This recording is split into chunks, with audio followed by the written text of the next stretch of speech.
Shalom, salam jumpa dalam bedah Alkitab, menguak kebenaran yang memerdekakan. Firman Tuhan itu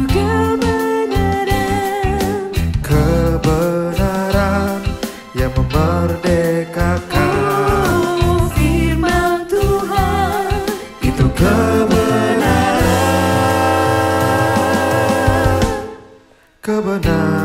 yang memerdekakan.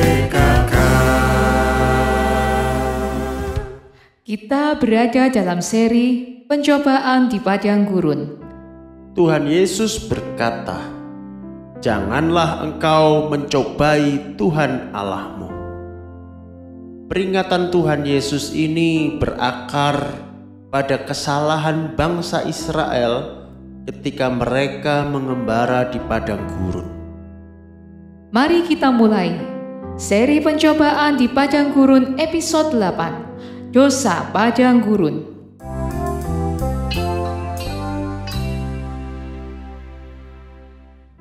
Dalam situasi kehidupan kita, mempertanyakan Tuhan dan firman-Nya seringkali terlihat manusiawi.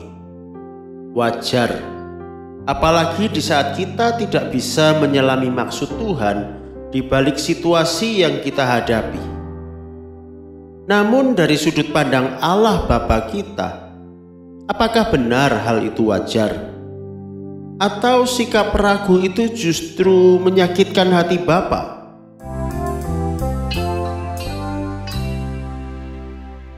Sebuah peringatan Supaya kita memahami perasaan Bapa saat umatnya meragukan Dia, perhatikan kembali jawaban Tuhan Yesus saat iblis mencobainya untuk kedua kalinya.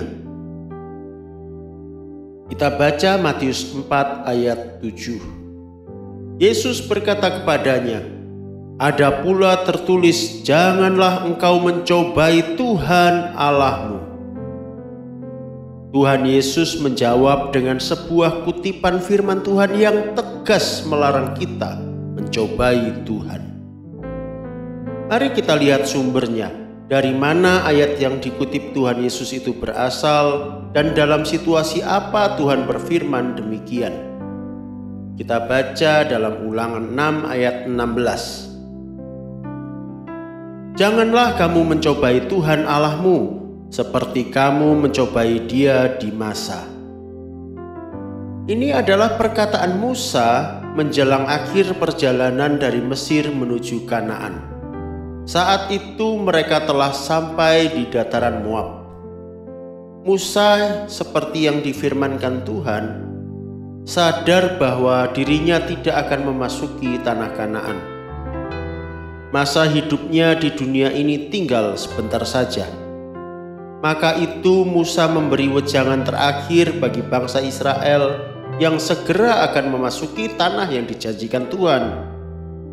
Ulangan 6 ayat 16 yang kita baca tadi adalah salah satu peringatan Musa bagi bangsa Israel.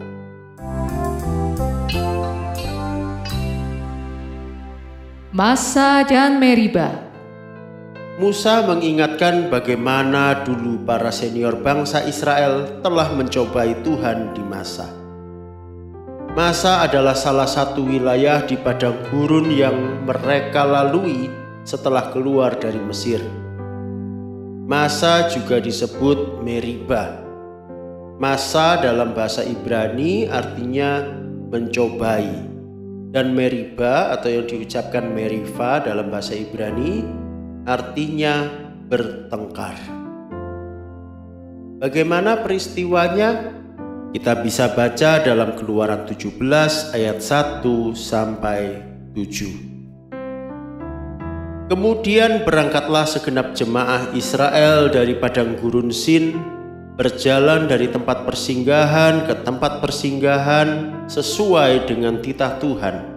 Lalu berkemahlah mereka di Rafidim. Tetapi di sana tidak ada air untuk diminum bangsa itu. Jadi mulailah mereka itu bertengkar dengan Musa. Kata mereka, 'Berikanlah air kepada kami supaya kami dapat minum.'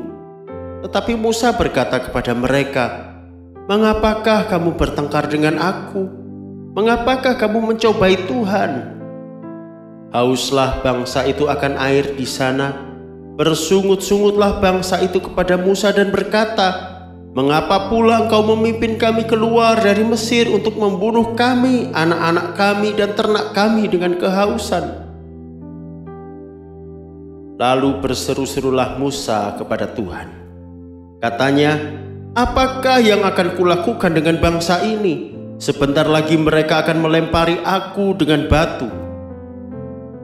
Berfirmanlah Tuhan kepada Musa, berjalanlah di depan bangsa itu dan bawalah beserta engkau beberapa orang dari antara para tua-tua Israel.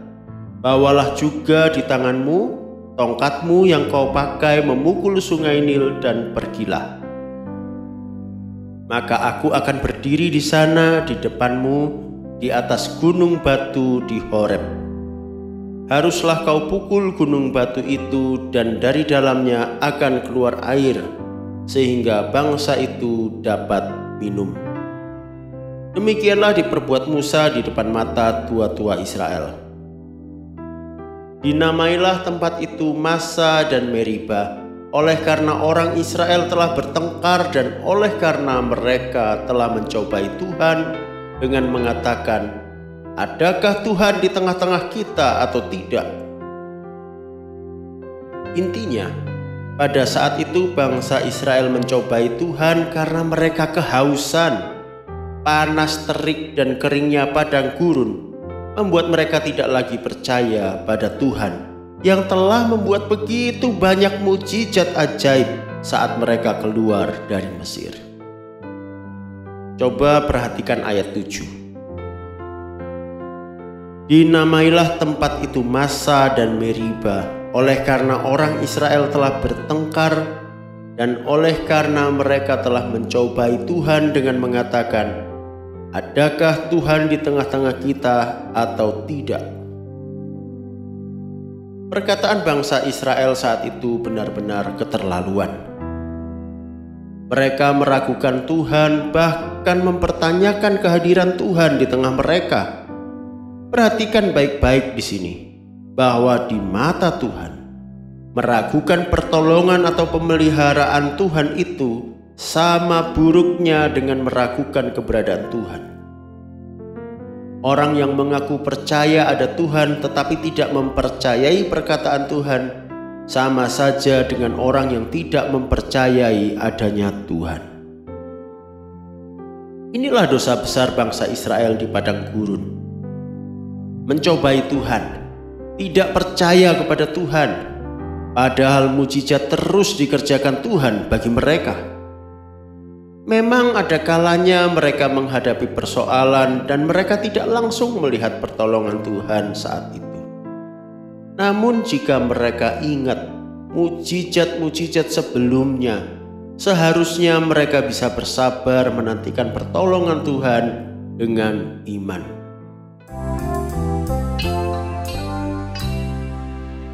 Kebebalan Israel. Mencobai Tuhan, meragukan Tuhan, tidak beriman. Dosa ini mewarnai sejarah Israel. Berapa kali bangsa Israel melakukan dosa ini di padang gurun? Coba kita baca Bilangan 14 ayat 22 sampai 23.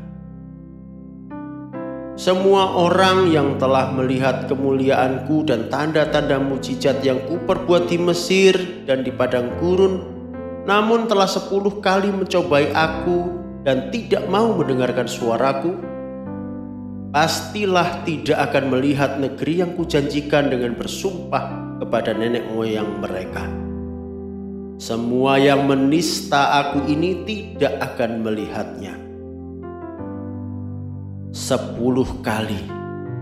Bayangkan, Tuhan sampai begitu gusar dan memutuskan bahwa orang-orang yang mencobai Tuhan ini tidak akan melihat tanah Kanaan. Kapankah peristiwa ini terjadi? Dalam tahun kedua perjalanan mereka dari Mesir. Baru 2 tahun dan mereka telah mencobai Tuhan 10 kali.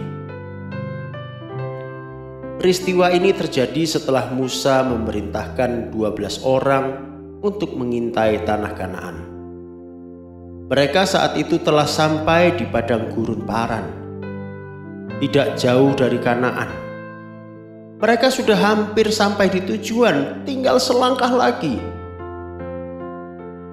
Sayang, mereka memberontak pada Tuhan karena mereka tidak percaya pada firman Tuhan yang berjanji akan memberikan tanah Kanaan. Mereka pun harus menanggung akibatnya. Alih-alih memasuki tanah Kanaan yang sudah di depan mata, mereka harus mengembara selama 40 tahun di padang gurun sampai seluruh generasi yang mencobai Allah itu habis, mati di padang gurun. Setelah peristiwa ini, apakah bangsa Israel bertobat dan berhenti mencobai Tuhan? Kita akan mengulasnya bersama dalam episode mendatang.